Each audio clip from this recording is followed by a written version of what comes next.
Hermanos, nuevamente buenos días. A los que no tuve posibilidad de saludar al inicio.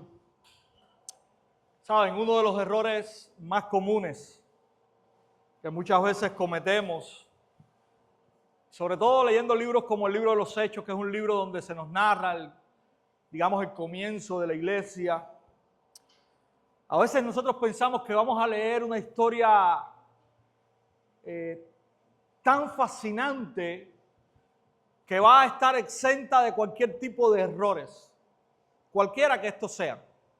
Pensamos que toda la senda de la iglesia del Señor Jesús tiene que ser una senda tan pulcra, tan sana, tan perfecta. Pensamos que en la palabra del Señor no nos vamos a encontrar con nada de lo que nosotros podemos de alguna manera experimentar hoy como iglesia. Muchas veces decimos, la iglesia de la Biblia era una iglesia perfecta, la iglesia de hoy es una iglesia imperfecta. Pero hermanos, nada más lejos de la realidad. El Espíritu Santo, al inspirar a los autores de la Biblia, no pasó por alto que los hombres que componen la iglesia del Señor en todos los tiempos son eso, sencillamente hombres, necesitados todos de la gracia del Señor, no exentos de dificultades, de errores. Y nosotros tenemos que recordar eso al leer la palabra del Señor. Hechos, como cualquier otro libro de la Biblia, nos presenta la historia redentora, nos presenta hombres que están necesitados también de la gracia del Señor. Y es por eso que el Espíritu Santo no esconde de nosotros conflictos, decisiones difíciles, ni aún desacuerdos entre hombres de Dios, líderes de la iglesia. Al leer textos como el que leemos o que vamos a leer esta mañana, nosotros podemos sentirnos un poco incómodos quizás, un poco desilusionados quizás, pero también podemos recordar que esta es la realidad. En tiempos de la Biblia, en nuestros tiempos y hasta que el Señor venga. El pasaje que vamos a leer hoy ocurre o es narrado acto seguido del Concilio de Jerusalén, que el hermano Víctor estaba exponiendo la semana pasada. La iglesia en el Concilio de Jerusalén ha defendido cuáles son las bases y los pilares del Evangelio para que la iglesia naciente en todas las regiones pueda vivir en unidad. Pero hoy somos también informados por el Espíritu Santo que las decisiones comunes muchas veces dentro de la iglesia, las relaciones dentro de la iglesia, a veces crea tensiones y que estas están ahí. Así que vamos a leer, hermanos, hoy Hechos 15, verso 36, hasta el capítulo 16, verso 5, un pasaje bien corto. Hechos 15, verso 36, hasta Hechos 16, verso 5. Si usted lo tiene allí, tiene a bien ponerse en pie, vamos a leer la palabra del Señor. Hechos 15, verso 36 hasta el capítulo 16, verso 5. Dice la escritura allí: después de algunos días, Pablo dijo a Bernabé: volvamos y visitemos a los hermanos en todas las ciudades donde hemos proclamado la palabra del Señor, para ver cómo están.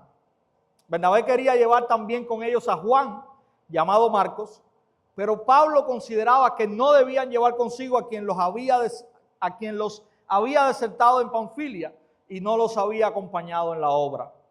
Se produjo un desacuerdo tan grande que se separaron el uno del otro. Bernabé tomó consigo a Marcos y se embarcó rumbo a Chipre, pero Pablo escogió a Silas y partió, siendo encomendado por los hermanos a la gracia del Señor. Y viajaban por Siria y Cilicia, confirmando a las iglesias. Pablo llegó también a Derbe y a Listra, y estaba allí cierto discípulo llamado Timoteo, hijo de una mujer judía creyente, pero de padre griego, del cual hablaban elogiosamente los hermanos que estaban en Listra y en Iconio. Pablo quiso que éste fuera con él y lo tomó y lo circuncidó por causa de los judíos que habían en aquellas regiones, porque todos sabían que su padre era griego. Según pasaban por las ciudades, entregaban los acuerdos tomados por los apóstoles y los ancianos que estaban en Jerusalén para que los observaran. Así que las iglesias eran confirmadas en la fe y diariamente crecían en número.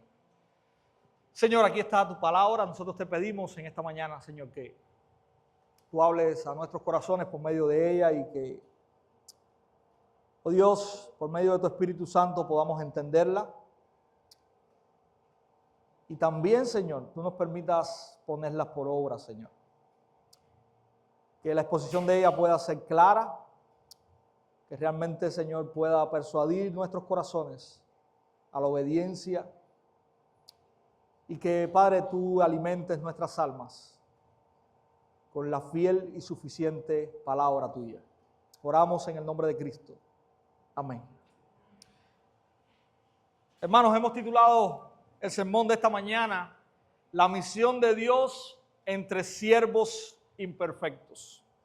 Y si hay una verdad que queremos ver en este pasaje es la siguiente: Dios hace avanzar su misión por medio de siervos imperfectos fieles al Evangelio. Dios hace avanzar su misión por medio de siervos imperfectos fieles al Evangelio. Y queremos ver estas dos escenas que se nos presentan en este pasaje. En la primera de ellas vamos a ver cómo Dios hace avanzar su misión aun cuando sus siervos imperfectos enfrentan conflictos reales. En el primer versículo, Pablo está haciendo una proposición y él le dice a Bernabé, su amigo, su discipulador, él le dice o le sugiere volver a todas las regiones por donde ya el evangelio había sido predicado, las iglesias habían sido plantadas, pero volver por allí para ver cómo están los hermanos.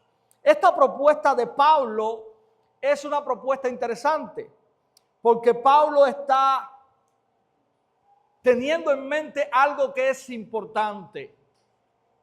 Cuando nosotros hablamos de predicar el evangelio y de plantar iglesias, no solamente hablamos de un trabajo evangelístico, sino que la plantación de iglesia y el evangelio tiene implicaciones más allá de lo evangelístico. Tiene implicaciones en cuanto a la perseverancia de la fe de los creyentes. Y básicamente lo que Pablo está sugiriendo a Bernabé es eso. Vamos a ir a estos lugares, quizás no para predicar el evangelio, pero sí para cuidar, para afirmar la vida de los creyentes en estos lugares. Ya no estamos hablando de evangelismo, pero ahora estamos hablando de santificación de la vida de los creyentes que han creído en todas estas ciudades donde Pablo anteriormente y otros habían pasado predicando el evangelio. Hermanos, a nosotros muchas veces en este tiempo moderno se nos olvida de que esto es parte importante de lo que conocemos como la Gran Comisión. Muchas veces nosotros decimos, bueno, ya prediqué el evangelio, ya cumplí la Gran Comisión. Bueno, la Gran Comisión tiene varias cosas. Jesús en Mateo 18, él decía que la Gran Comisión se compone de ir, de predicar el evangelio, de bautizar, pero no terminaba ahí. Hay una última parte que es tan importante como todas las primeras. Jesús decía que la última parte tiene que ver con enseñar a obedecer. ¿A obedecer qué? La palabra del Señor. Básicamente el evangelio o la Gran Comisión no termina cuando nosotros le presentamos el evangelio a una persona y la persona afirma que cree. Porque esa persona es todavía un bebé y necesita ser alimentado y crecer. Y eso es parte de la Gran Comisión. Parte de la Gran Comisión es discipulado. Parte de la Gran Comisión es ese compañerismo que nos lleva en la palabra de Dios a crecer juntos en el evangelio. Y básicamente esto es algo que Pablo estaba queriendo hacer de alguna manera para con las iglesias que se habían establecido. Para ver cómo están, no es superficial. No es vamos a dar una vueltecita por ahí. Si usted lee anteriormente en el libro de los Hechos, nos damos cuenta cómo Pablo iba, se establecía en este lugar y comenzaba un proceso de discipulado profundo en esta iglesia. La frase o las palabras que se usan aquí, que nosotros vemos traducida en el español muy sencilla, implica examinar, evaluar, fortalecer a estas iglesias. Pablo quiere saber si verdaderamente estos hermanos están perseverando en la fe, si están firmes en lo que han creído. Quizás si han sido afectados por falsos maestros muy comunes ya levantándose en este tiempo, quizás también saber si verdaderamente ellos están creciendo en santidad. Este era lo que había en el corazón de Pablo al hacer esta proposición a Bernabé. Mis hermanos, esto nos recuerda que una iglesia fiel no mide su éxito solo por las conversiones, sino por la madurez. Muchas veces, y nosotros somos testigos de eso, vemos muchas conversiones, pero poca madurez. Bien, Pablo estaba proponiendo algo que tenía que ver ahora con la madurez de la iglesia, con confirmar la fe de esos hermanos. Hermanos, creo que esto es algo que nos confronta directamente. Vivimos en una época muchas veces obsesionados por iniciar cosas nuevas. Tenemos que plantar más iglesias, tenemos que plantar muchas iglesias. Y hace algún tiempo tuve una conversación con un hermano, no voy a dar mucho detalle, con un hermano que se quejaba después de muchos años, porque muchas iglesias que supuestamente habían iniciado hoy no existían, no estaban, no había nadie. Y yo le dije, hermano, ¿cuántas veces hablamos de eso? Hace muchos años atrás. Y siempre la idea era más, y más, y más. Básicamente lo que hoy estamos llorando es el fruto de lo que hicimos mal en el pasado. Y yo creo que este pasaje nos recuerda que no es solamente más, sino que la profundidad es también tan importante como el alcance. No es solamente hasta dónde queremos llegar, sino cuán profundo vamos a llegar a donde estamos hoy. Y básicamente eso era lo que Pablo nos está enseñando con esta proposición que hace a Bernabé. Debemos estar comprometidos, hermanos, con la profundidad, con la madurez espiritual de nuestras vidas y de nuestra iglesia. A veces queremos ir, pero ¿con qué y cómo? Si nosotros mismos estamos todavía necesitados. Otra de las cosas que podemos aprender es que muchas veces la misión bíblica incluye continuar asistiendo a otros hermanos que han salido de nosotros, pero que necesitan todavía de nuestra ayuda. Muchas veces necesitamos entender que los procesos a veces son lentos. Y otra cosa que podemos aprender es que si queremos ser una iglesia misionera, debemos ser una iglesia que no solamente predica el evangelio, sino que también debemos ser una iglesia que lo modela, lo enseña y lo vive. Así que en estas cosas somos retados en este primer versículo, mis hermanos, del pasaje de hoy. Los versos del 37 al 41 vemos un conflicto. Hay un conflicto, digamos, desafortunado entre dos siervos del Señor. Bernabé quería llevar a Marcos. Pablo de ninguna manera quería llevarlo. Pablo, en buen cubano, estaba erizado con este joven que ya los había abandonado. Si usted regresa atrás, en el capítulo 13, verso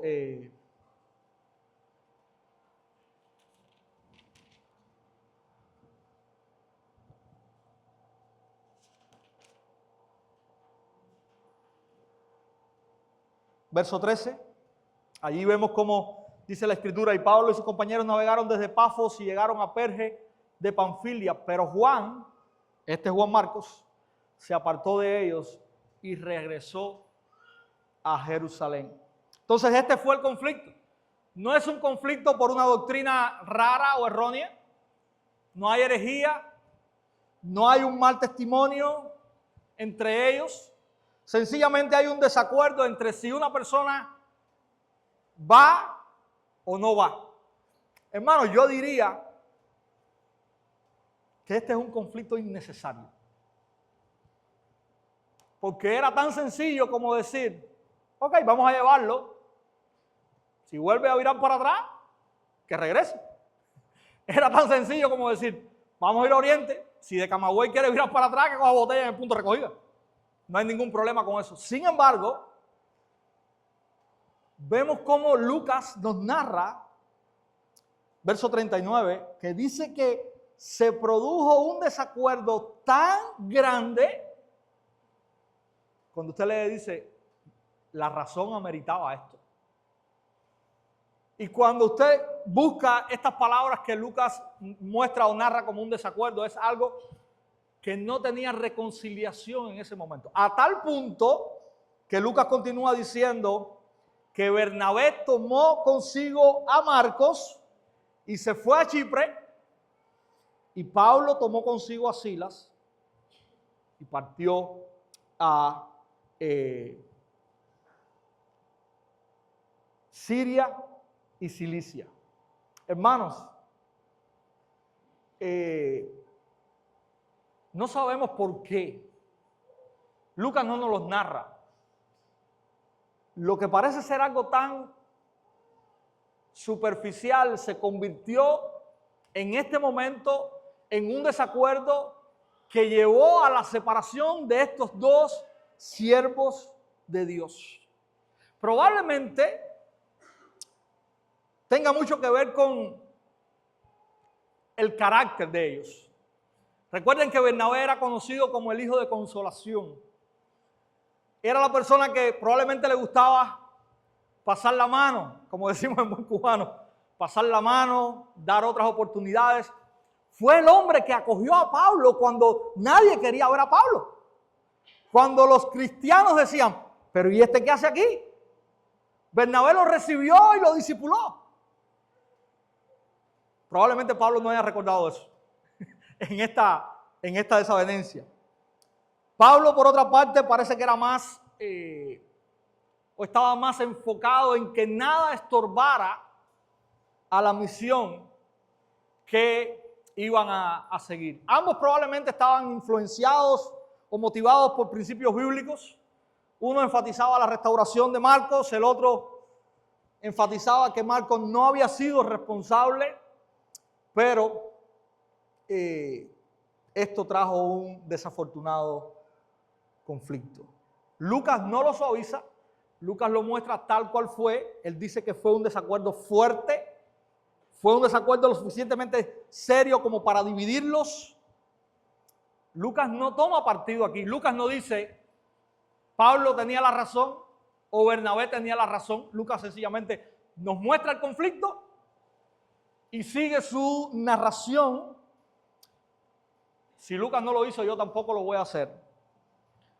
Pero sí quiero adelantarme para que usted no se vaya esta mañana solamente con este desacuerdo entre Pablo y Bernabé, donde Juan Marcos está por el medio. Yo quiero que usted pueda seguir viendo la historia en la narrativa bíblica y ver cómo quedó, porque no quiero que usted se vaya diciendo Pablo y Bernabé ahora son enemigos, porque no es eso lo que Lucas está narrando. Es interesante cómo Pablo, cuando escribe a los Corintios muchos años después, 1 Corintios 9, él defiende la obra, el servicio y el ministerio de Bernabé, cuando él dice, ¿acaso Bernabé y yo también no somos, digamos, acreedores de los mismos beneficios que los demás apóstoles? Pablo está diciendo que la labor de Bernabé y de él también era una labor encomiable. Es decir, Pablo no está viendo a Bernabé como su enemigo. Él está viendo a Bernabé, al igual que a él, como un siervo del Señor. Es importante eso. La Biblia no nos relata ya de aquí en adelante no nos dice que Pablo y Bernabé se unieron en más ningún viaje misionero ni en ninguna otra labor. No lo tenemos. Pero sí nos deja ver en este capítulo de Corintios cómo Pablo de alguna manera resalta la obra de servicio de Bernabé. Ahora, ¿qué pasa con Juan Marcos? Bueno, con Juan Marcos es interesante. En Colosenses capítulo 4, verso 10, Pablo habla acerca de Juan Marcos y él le dice a la iglesia de Colosas: Aristarco, mi compañero de prisión, les envía saludos. También Marcos, y miren qué dato más interesante Pablo menciona aquí, el primo de Bernabé, acerca del cual ustedes recibieron instrucciones, si va a verlos, recíbanlo bien. Entonces, aquí ahora nosotros podemos ver que este Juan Marcos tenía un vínculo filial también con Bernabé. Dice que era primo de él. Pero más allá de eso, vemos cómo Pablo le dice a los colosenses que si Juan Marcos va a verlo, que lo reciban bien. Hay una actitud de amor, de alguna manera, y Pablo está enseñando a esta iglesia que amen a Juan Marcos, no que lo rechacen. Pero yo creo que el pasaje más claro está en 2 Timoteo capítulo 4, verso 11, donde Pablo dice, Pablo ya anciano, prácticamente a las puertas de la muerte, él está hablando acerca de que muchos lo han abandonado, pero miren lo que dice, que interesante. Solo Lucas está conmigo. Toma a Marcos y tráelo contigo porque me es útil para el ministerio. Este conflicto en Hechos capítulo 15 surge porque Marcos, en ese momento, Pablo no entendía que era útil. Sin embargo, años más tarde, el mismo Pablo está pidiendo que Juan Marcos venga, porque él reconoce que ahora le es útil para el ministerio. Hermanos, probablemente Marcos había madurado en este tiempo. Pablo ahora podía reconocer que este Marcos podía hacerle bien a su persona y quizás también a la iglesia, y es por eso que lo manda a traer. Entonces, hermanos, tenemos que tener bien claro esto. No nos podemos quedar solamente con lo que pasó aquí. No es una enemistad, es un desacuerdo. Es un desacuerdo desafortunado, digamos, pero en el resto de la escritura podemos ver cómo Pablo ama de corazón a Juan Marcos, cómo lo envía, lo llama a venir, cómo le hace parte de su ministerio, cómo lo trae para que él mismo le consuele en esa hora difícil, y cómo también exalta el servicio de Bernabé para su obra. Entonces, volviendo aquí, hay unas palabras que también quiero aclarar porque pueden malinterpretarse. Versículo 40 dice: pero Pablo escogió a Silas y partió, siendo encomendado por los hermanos a la gracia del Señor. Esto usted no lo lee cuando dice que Bernabé se fue con Marcos. Solamente Lucas dice Bernabé se fue con Marcos a Chipre, y quien Lucas dice que es encomendado a la gracia del Señor es Pablo y Silas. Y usted pudiera pensar, bueno, estos son los que la iglesia respaldaba. Pero hermanos, no es así. Lo que sucede aquí es que Lucas, a partir de ahora, va a enfocarse en narrar la obra misionera de Pablo, y eso es lo que vamos a estar escuchando de la voz y de la mano de Lucas en todo el resto del libro de los Hechos. Lucas sencillamente, vuelvo y repito, fue imparcial. Él solamente está relatando lo ocurrido en este momento. El capítulo 15 termina dejándonos saber que la obra de Dios no se detiene. Hay un conflicto, hay un desacuerdo entre dos líderes, pero verso 41 dice: y viajaban por Siria y Cilicia, confirmando a las iglesias. El propósito de confirmar a las iglesias se cumplió, aun cuando hubo desacuerdos en el camino. Entonces, mis hermanos, ¿qué podemos aprender de este hecho? Bueno, de este hecho podemos aprender que la obra de Dios no se detiene, por nuestra imperfección. La obra de Dios es indetenible, va más allá de nosotros mismos. ¿Qué más podemos aprender? A no idealizar a hombres. Muchas veces decimos, oh, fulano, como fulano no hay nadie. Oh, mengano. Bueno, este relato nos muestra que todos estamos en el mismo peldaño. Todos seguimos estando necesitados de la gracia de Dios. Todos estamos necesitando madurar en Cristo. Esto nos ayuda a no idealizar a hombres. Esto nos ayuda a reconocer, mis hermanos, que el único siervo que fue fiel siempre fue Jesucristo. El único al que nosotros podemos tener en alta estima, en un pedestal, como decimos, es a Cristo. Porque fue el único que vivió en esta vida sin pecado. Fue el siervo fiel de Dios. Han habido muchos siervos fieles. Pablo y Bernabé eran siervos fieles. Pero no podemos idealizarlos porque eran hombres como nosotros. Eso podemos aprender también aquí. Podemos aprender también, mis hermanos, que Dios sigue reinando a pesar de nosotros.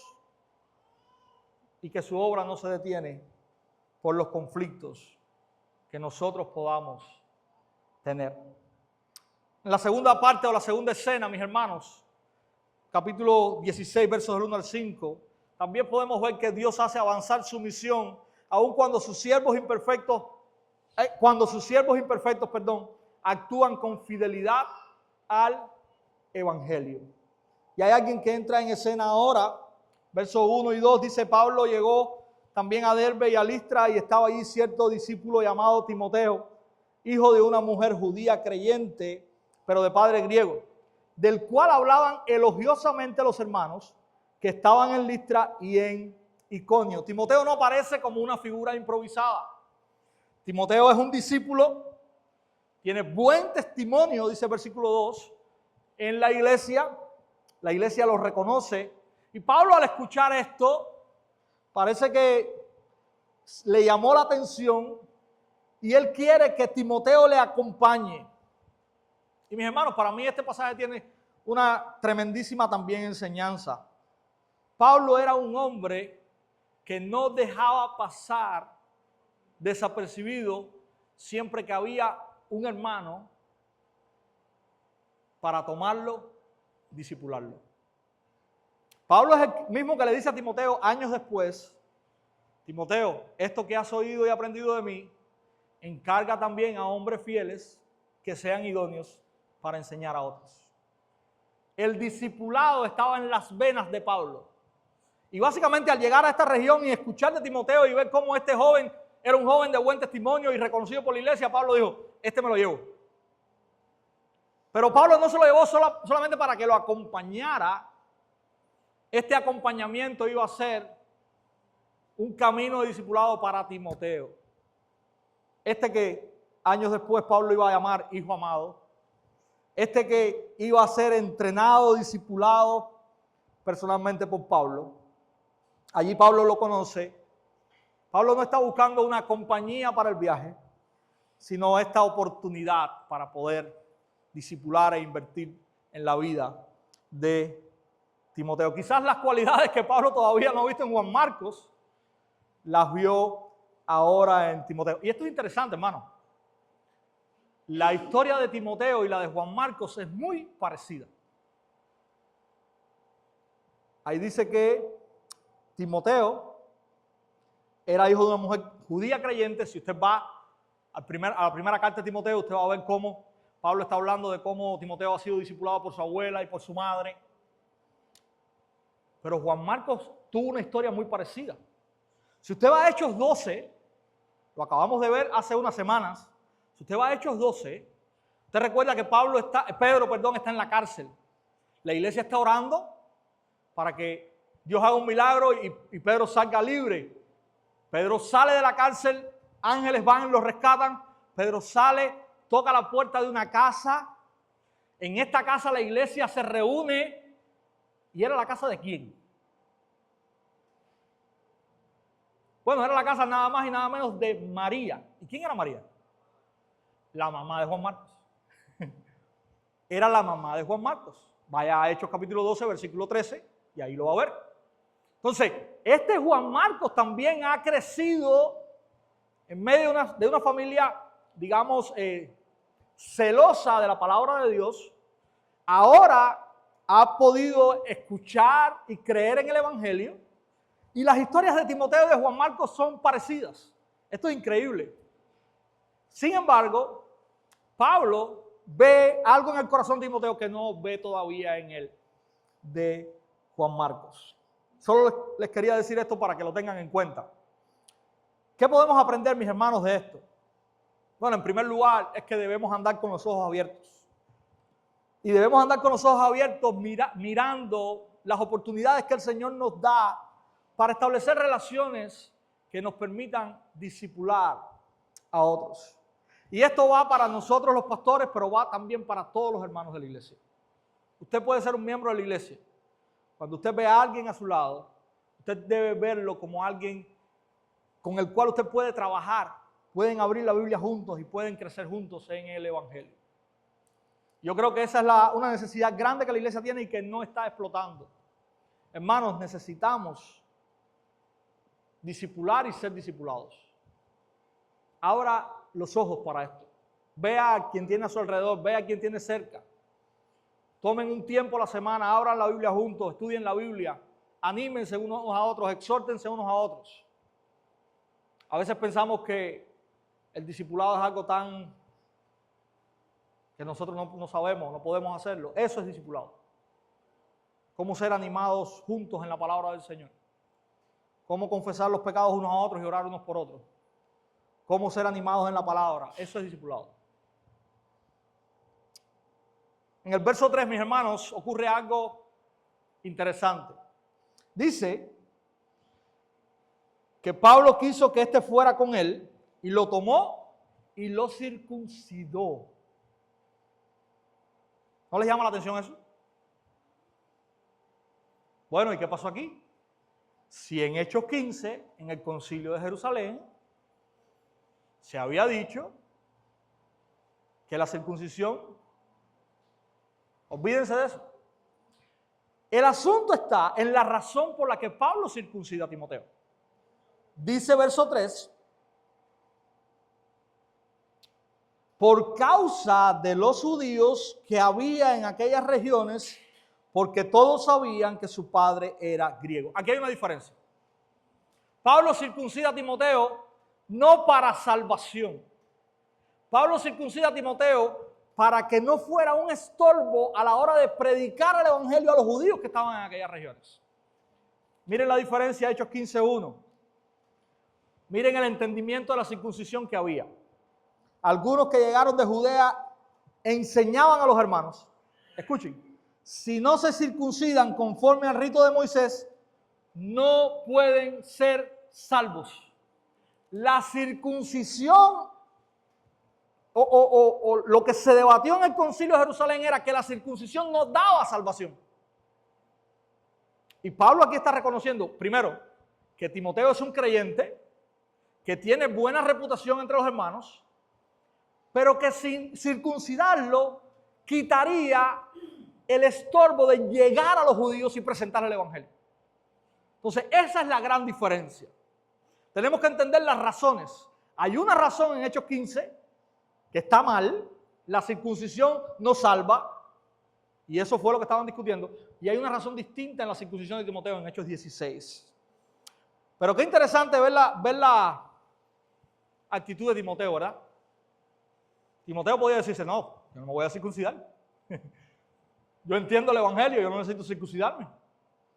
Sin embargo, Timoteo dejó a un lado el derecho que podía defender y se circuncidó. Mis hermanos, y Timoteo entendió que este acto era beneficioso, no para él, pero sí para el evangelio. Sí para el evangelio. Y fue humilde al punto de que no negó o no se negó a ser circuncidado. ¿Qué aprendemos? Hermanos, la libertad cristiana no es vivir sin límites. Timoteo tenía la libertad cristiana de decir, yo no me voy a circuncidar. Yo soy creyente, estoy bien, no tengo necesidad en Cristo. Y Timoteo entendió que esa libertad cristiana no era el vivir sin límites, no era incluso el levantar sus derechos, sino el someter sus derechos por el bien del evangelio. Él prefirió negarse a sí mismo a sus derechos para que el evangelio no tuviese estorbo. Esa es la libertad cristiana. La libertad cristiana no es libertinaje. No es que yo puedo hacer lo que se me venga en gana. Es que ahora en Cristo yo debo vivir para la gloria de Dios. Y muchas veces vivir para la gloria de Dios implica restringirme de ciertas cosas aún que yo tengo derecho. Es interesante. Otra de las cosas que podemos aprender mirando a Timoteo, este joven maduro en la iglesia, y voy para los jóvenes ahora. Jóvenes, pudieras hacerte estas preguntas. ¿Estoy buscando imitar a Cristo en lo que hago? ¿Qué hábitos debo tomar o dejar para moldear mi vida más al evangelio y buscar mi santificación y mi madurez? Ahora, esta misma pregunta usted puede hacérsela si no es tan joven, los adultos, y puede hacérsela también si usted no es ni tan joven y es un anciano. Usted puede hacerse esas preguntas también. Pero vuelvo de nuevo a los jóvenes. También pudiera preguntarte, ¿estás usando esta vitalidad, estas fuerzas y estas capacidades y dones que el Señor te ha dado para servirle con pasión, para llenar tu mente de su palabra, para compartir tu fe con otros? Hazte esas preguntas ahí y respóndetelas en tu corazón. Podemos preguntarnos todos también, ¿estoy dispuesto a incomodarme yo, a abandonar mis derechos para el bien de otros?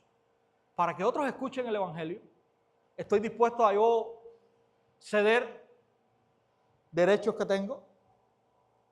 ¿O esta libertad que tengo ahora en Cristo se ha convertido en mi ídolo? Preguntémonos también eso, mis hermanos.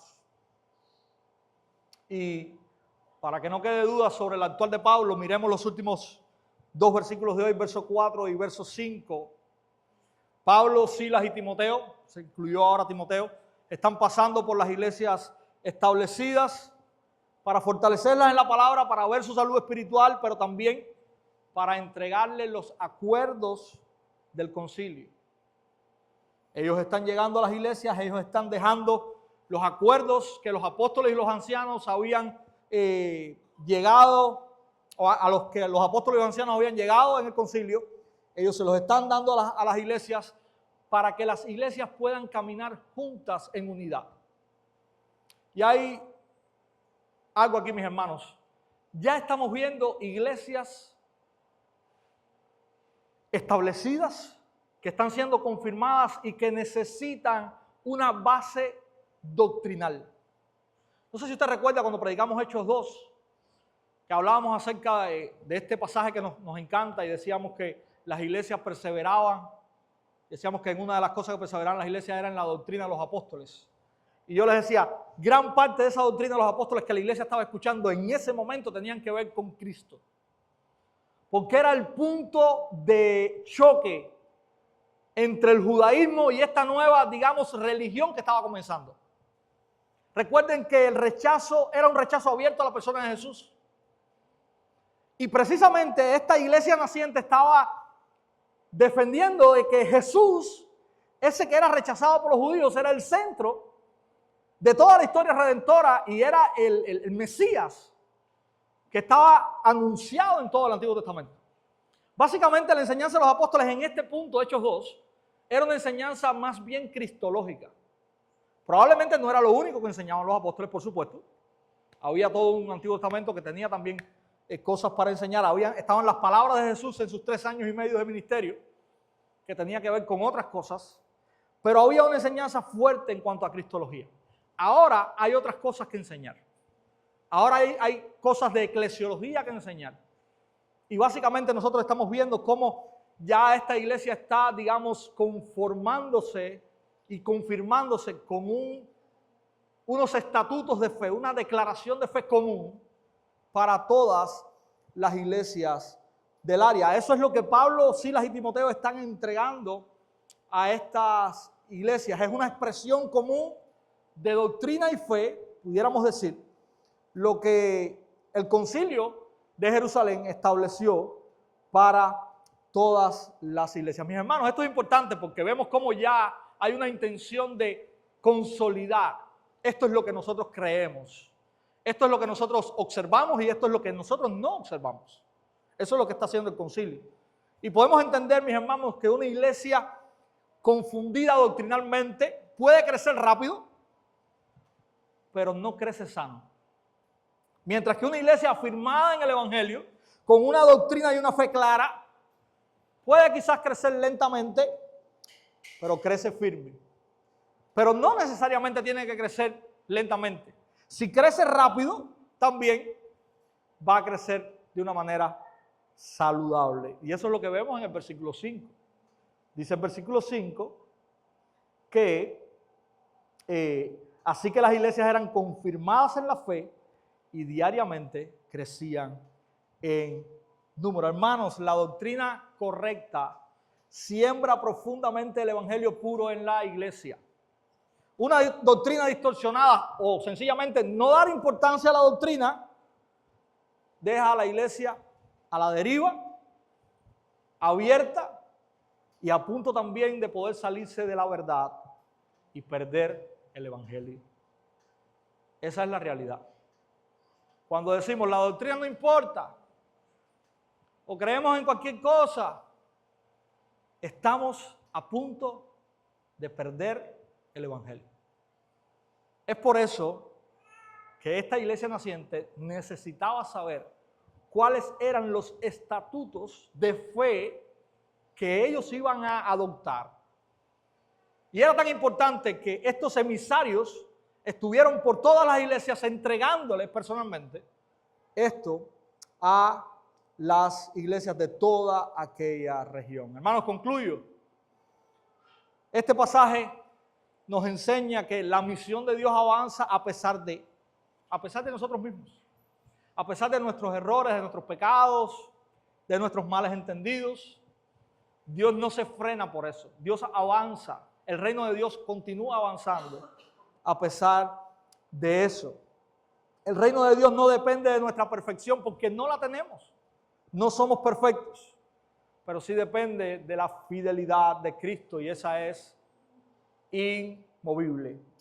Quizás, mis hermanos, te haya generado en tu mente algún malestar ver a estos siervos de Dios afrontando estas tensiones, pero esto nos recuerda que el único perfecto es Cristo. El único perfecto es Cristo. En el único que podemos descansar es en Cristo. El único que debe estar en alto en nuestra mente es Cristo. Porque Él sí es perfecto, Él sí es fiel, Él sí es suficiente. Ninguno de nosotros lo es. Así que podamos irnos con esto en mente y recordar la verdad de esta mañana. Dios hace avanzar su misión por medio de siervos imperfectos, pero que a la vez también son fieles al Evangelio. Pablo, Bernabé, fueron hombres fieles al Evangelio, fueron siervos del Señor, imperfectos, pero dieron su vida por servir a la obra.